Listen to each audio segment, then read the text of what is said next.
പ്രകൃതി ജീവനം അതിൻ്റെ അടിത്തറയാണിട്ട് തരുന്നത്. ആരോഗ്യ ജീവിതം ശരീരത്തിന് മാത്രമല്ല, ശരീരം എത്ര ആരോഗ്യകരമായിരുന്നാലും മനസ്സ് ദുർബലമായാൽ, ചപല വിചാരങ്ങൾ നിറഞ്ഞതായാൽ ആ ശരീരത്തിൻ്റെ ആരോഗ്യവും പോകും, ജീവിതവും വൃഥാവിലാകും. അതുകൊണ്ട് നമ്മുടെ ജീവിതത്തെ ധന്യമാക്കാൻ നമുക്ക് നമ്മുടെ ആരോഗ്യം, ശാരീരികമായ ആരോഗ്യം നേരെയാവേണ്ടതുണ്ട്, മാനസികമായ ആരോഗ്യം നേരെയാവേണ്ടതുണ്ട്, ആത്മീയമായ ചൈതന്യവും ആരോഗ്യകരമായി തന്നെ നമുക്കുണ്ടാവേണ്ടതുണ്ട്. അപ്പോൾ ഈ ത്രിമാന തലങ്ങൾ കൂടാതെ സാമൂഹികമായ ഒരാരോഗ്യ തലം കൂടെ പ്രകൃതി ജീവനത്തിൻ്റെ കാഴ്ചപ്പാടിലുണ്ട്. അഹിംസാത്മകമായ രാഷ്ട്രീയം ഉണ്ടാവണം, അഹിംസാത്മകമായ തൊഴിലുണ്ടാവണം, അഹിംസാത്മകമായ തെരുവുകൾ, റോഡുകൾ ഉണ്ടാവണം, അഹിംസാത്മകമായിരിക്കണം സമൂഹത്തിൻ്റെ എല്ലാ തലങ്ങളും. നിങ്ങളുടെ കുട്ടി റോഡിലൂടെ നടന്നു പോകുമ്പോൾ മദ്യം കഴിച്ച് വാഹനം ഓടിച്ചു വരുന്ന ഒരു ബൈക്കുകാരൻ, ഒരു കാറുകാരൻ, ഒരു ലോറിക്കാരൻ, ഒരു ബസ്സുകാരൻ, എത്രയോ പേരുടെ ജീവിതമാണ് മദ്യപാനികൾ വാഹനം ഓടിച്ച് തകർത്തിട്ടുള്ളത്. എത്രയോ പേരെയാണ് മദ്യപാനികൾ ആളുമാറി കുത്തിക്കൊല്ലുകയും അടിച്ചു കൊല്ലുകയും ഒക്കെ ചെയ്തിട്ടുള്ളത്. ആളുമാറിപ്പോയി, ചെറിയ പ്രകോപനത്തിന് പോലും. ഇപ്പോഴത് മയക്കുമരുന്നിൽ അതിഭീകരമായിട്ടുണ്ട്. നമ്മൾ യോഗ ചെയ്യുന്നു, പ്രകൃതി ഭക്ഷണം കഴിക്കുന്നു, എന്ത് കാര്യമുണ്ട് ഇതുപോലെ വിവരമില്ലാത്തവർ വാഹനങ്ങളുമായിട്ട് വരുമ്പോൾ, അല്ലെങ്കിൽ അവരുടെ വികാര വിക്ഷോഭത്തിന് ഇരകളായി നമ്മൾ മാറുമ്പോൾ, ചെറിയ തർക്കങ്ങൾക്ക് വരെ കത്തിക്കുത്ത്, 10 പൈസ ബാക്കി കിട്ടാനുള്ളതിന് തർക്കം വന്ന് കത്തിയെടുത്ത് കുത്തിയിട്ടുള്ള സംഭവങ്ങൾ കേരളത്തിലുണ്ടായിട്ടുണ്ട്. അപ്പോൾ അഹിംസാത്മകമായ ഒരു സമൂഹം, അഹിംസാത്മകമായ സമൂഹം എന്ന് പറയുമ്പോൾ അത് സ്നേഹം ഒഴുകുന്ന സമൂഹമാകണം എന്ന് നിർബന്ധമുണ്ട്. കൊല്ലരുത്, തല്ലരുത്, ചീത്ത പറയരുതെന്ന് മാത്രമല്ല, ഉപാധികളില്ലാത്ത ഒരു സ്നേഹത്തിൻ്റെ സമൂഹമാകണം. അതാണ് കാറൽ മാർക്സും പറയുന്നത്. ഓരോരുത്തരും ഒരുത്തൻ്റെ വാക്കുകൾ മറ്റൊരുവന് സംഗീതം പോലെ ആസ്വാദ്യകരമാകുന്ന രീതിയിലുള്ള, ഇതന്നെയാ ശ്രീനാരായണ ഗുരുവും ക്രിസ്തുദേവനും ഗാന്ധിജിയും ശ്രീബുദ്ധനും എല്ലാം പറഞ്ഞിട്ടുള്ളത് തന്നെയാണ്. മറ്റൊരുവൻ്റെ വാക്കുകൾ സംഗീതം പോലെ ആസ്വാദ്യകരമാവണം. നീ നിന്റെ അയൽക്കാരനെ നിന്നെ പോലെ തന്നെ സ്നേഹിക്കണം. അയൽക്കാരനെ നിന്നെ പോലെ സ്നേഹിച്ചാൽ പോരാ, നിന്നെപ്പോലെ നീ നിന്റെ അയൽക്കാരനെ സ്നേഹിക്കണം. കാരണം എന്താ? അഹം ബ്രഹ്മാസ്മി, അത് നീ തന്നെയാണ്. തത്വമസി, അത് നീ തന്നെയാണ്. അവൻ്റെ ഉള്ളിലുള്ള പ്രാണനും നിന്റെ ഉള്ളിലുള്ള പ്രാണനും ഒരു പീഡ എറുമ്പിനും വരുത്തരുത്. ശ്രീനാരായണ ഗുരു, ആ എറുമ്പിൻ്റെ ഉള്ളിലുള്ള പ്രാണനും നീ തന്നെയാണ്, ഒന്ന് തന്നെയാണ്, ഒരു വ്യത്യാസവും ഇല്ല. അവിടെയാണ് ഈശാവാസ്യമിതം സർവം. അതുകൊണ്ട് യത്കിം ജഗത്യാം ജഗത്, ആ ഇച്ഛയ്ക്കനുസരിച്ചാണ് ഈ ലോകത്തെ സകല ചരാചരങ്ങളും, ഈ പ്രപഞ്ചം പോലും ചലിക്കുന്നത്. തേന ത്യക്തേന ഭുഞ്ജീത. അതുകൊണ്ട് നീ ത്യജിക്കുക, കൊടുക്കുക. നിനക്ക് കൊടുക്കാൻ കഴിയണ അറിവാണെങ്കിൽ അറിവ്, ധനമാണെങ്കിൽ ധനം, സമയമാണെങ്കിൽ സമയം. തേന ത്യക്തേന ഭുഞ്ജീത മാകൃത കസ്യ സിദ്ധനം. അതാണ് ഏറ്റവും വലിയ ധനം.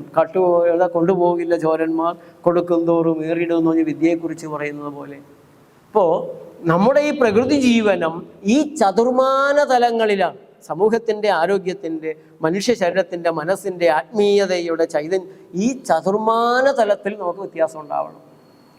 ഇപ്പോൾ ആരോഗ്യം എന്ന് പറഞ്ഞാൽ രോഗം എന്ന് ചിന്തിക്കുന്നവരും, രോഗമെന്ന് പറഞ്ഞാൽ മരുന്നിന് വേണ്ടി ആശുപത്രിയിലേക്ക് പോകണമെന്ന് കരുതുന്നവരും ഓരോരോ ടെസ്റ്റുകൾ ചെയ്ത് നമ്മുടെ ഉള്ളിലുള്ള രോഗം എന്താണെന്ന് കണ്ടുപിടിക്കണ്ടേ?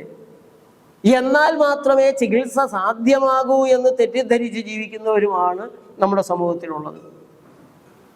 അതിനും അപ്പുറത്താണ് കാര്യങ്ങൾ.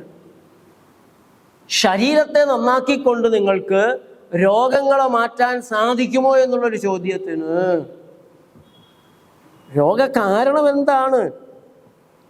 അത് സ്പിരിച്വൽ ആണോ? രോഗകാരണം ആത്മീയമാണോ? അവിടെ നിന്ന് തുടങ്ങുന്നതാണോ? അത് മാനസിക കാരണങ്ങൾ കൊണ്ടാണോ? മറ്റുള്ളവരെന്നെ വെറുക്കുന്നു എന്നുള്ളത് കൊണ്ട്, അല്ലായെങ്കിൽ ഞാനൊരു തെറ്റ് ചെയ്തു പോയി അതിൻ്റെ ശിക്ഷ പിടിക്കപ്പെടുമോ എന്നുള്ളൊരു ഭീതി. ഇപ്പോൾ കേരളത്തിലെ കുറച്ച് ആളുകൾ കഴിഞ്ഞ ഏതാനും ആഴ്ചകളായിട്ട് വലിയ ഭീതിയിലാണ് കഴിഞ്ഞുകൂടുന്നത്. എപ്പോഴാണ് പിടി വീഴുക, എപ്പോഴാണ് SIT വരിക, ഉറങ്ങാൻ കഴിയാത്ത രാവുകളാണ് അവർക്ക്. ആ ഒരു ഭീതി അവരുടെ ശരീരത്തിലുണ്ടാക്കുന്ന മാനസികമായ വ്യാപാരങ്ങൾ, അവരുടെ ശരീരത്തിലുണ്ടാക്കുന്ന മാറ്റങ്ങൾ, അവരുടെ ഹോർമോണുകളുടെ മാറ്റങ്ങൾ, എങ്ങനെയാണ് ആ ഹോർമോൺ മാറ്റങ്ങൾ ആ ശരീരത്തെ നശിപ്പിക്കുക, തകർക്കുക. ഇപ്പൊ മാനസികമായ ആരോഗ്യം, അതിൻ്റെയും താഴേക്ക് ശരീരം വരുന്നുള്ളൂ, അതിലും താഴേക്ക് ശരീരം വരുന്നുള്ളൂ. പ്രകൃതിപാതയിലെ സൗഖ്യ സാക്ഷ്യങ്ങൾ. സൈമൺ ബ്രിട്ടോയെ നിങ്ങൾ എല്ലാവരും അറിയും.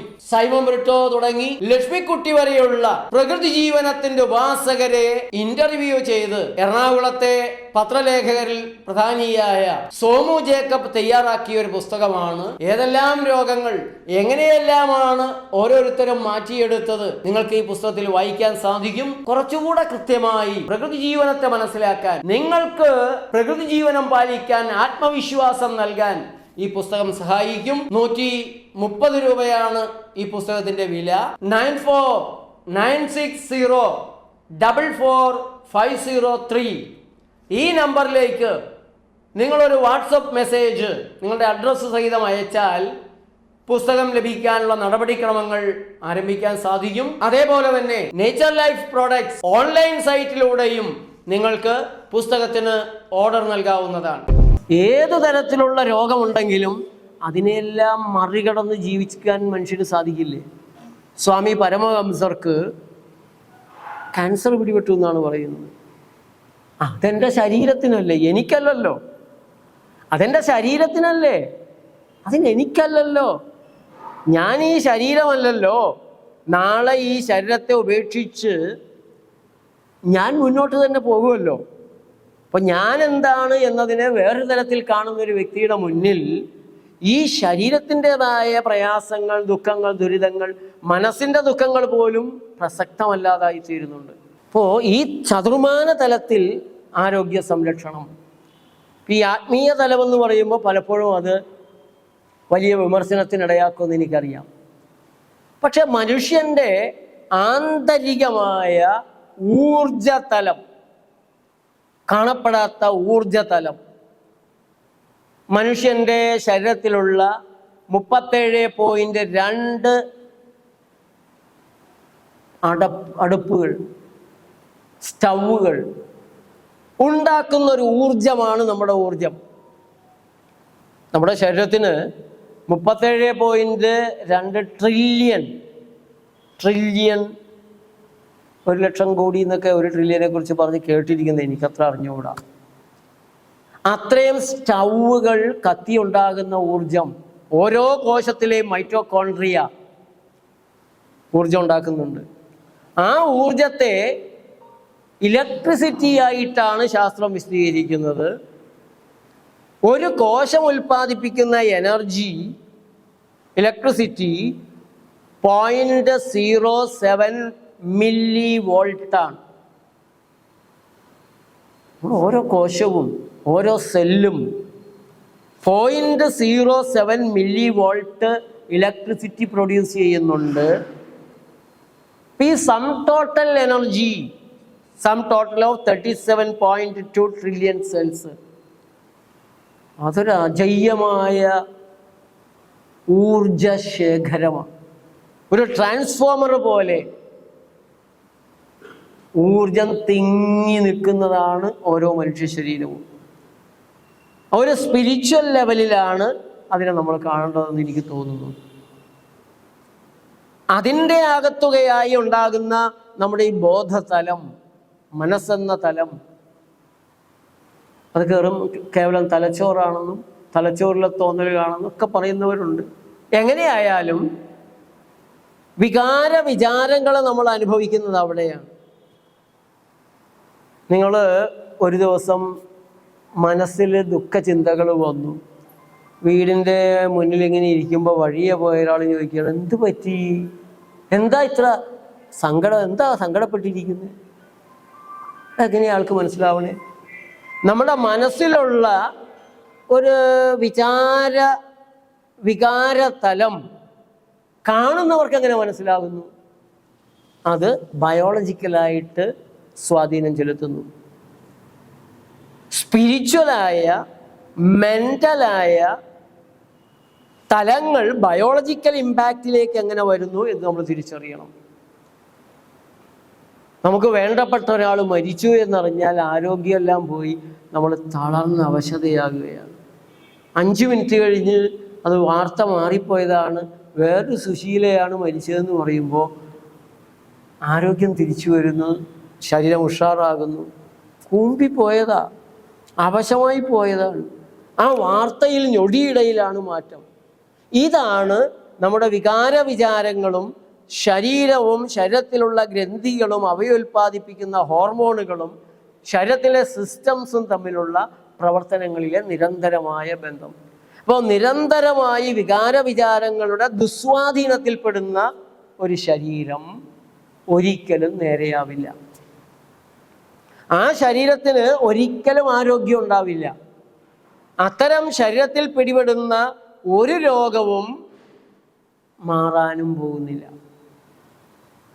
അപ്പോൾ ശാരീരികമായ പ്രത്യേകതകളിൽ, അവശതകളിൽ, രോഗങ്ങൾ എന്ന് പറയുന്ന പ്രവർത്തന വൈകല്യങ്ങളിൽ ശരിയാവേണ്ടത് മനസ്സാണ്. മനസ്സിനെയും നിയന്ത്രിക്കുന്ന ചിന്തയുടെ, രഥയുടെ, ബുദ്ധിയുടെ, രഥയുടെ, അങ്ങനെ അതിസൂക്ഷ്മമായി ഭാരതീയ മഹർഷീശ്വരന്മാർ അതിനെ വ്യാഖ്യാനിക്കുന്നുണ്ട്, വിശദീകരിക്കുന്നുണ്ട്. ആ തലങ്ങൾ കൂടെ നേരെയായി വരണം. അപ്പം നമ്മൾ സ്വാമി പരമഹംസരോട് മറ്റ് കുട്ടിസ്വാമികളിൽ ഒന്ന് പരാതി പറഞ്ഞു, വിവേകാനന്ദൻ മീൻ തിന്നുന്നുണ്ട്. പരമഹംസർ പറഞ്ഞു, അത് വിവേകാനന്ദൻ്റെ ശരീരത്തെ സ്പർശിക്കുമ്പോൾ പവിത്രമായിക്കോളും, പവിത്രമായിക്കോളും എന്നാണ് അന്ന് പറഞ്ഞത്. അതുപോലെയാണ് നിങ്ങൾ കഴിക്കുന്ന ആഹാരപാനീയങ്ങൾ,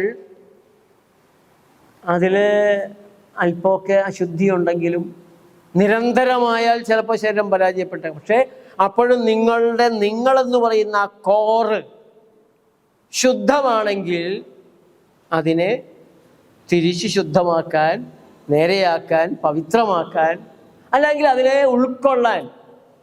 ഇപ്പോൾ ഇറച്ചി മീനുമൊക്കെ കഴിച്ച് 100 വയസ്സും 110 വയസ്സൊക്കെ ജീവിച്ചിരിക്കുന്ന ഒരു ലോകത്ത് ധാരാളം ഇല്ലേ? ഉണ്ട്. അവരുടെ ആ ജനിതകമായ കരുത്തിൻ്റെ ഫലമാണ്. അവരുടെ മാനസികമായ വികാര വിചാരങ്ങളും തീർച്ചയായും വ്യത്യസ്തമായിരിക്കും. അതെല്ലാം കൂടി ചേർന്നിട്ടാണ്.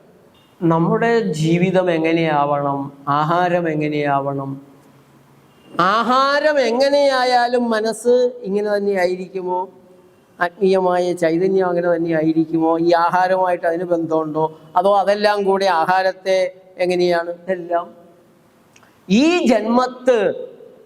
ജന്മത്തിൽ നിങ്ങൾക്ക് കിട്ടിയിരിക്കുന്ന ശരീരം അനുസരിച്ചു കൂടിയാണ്.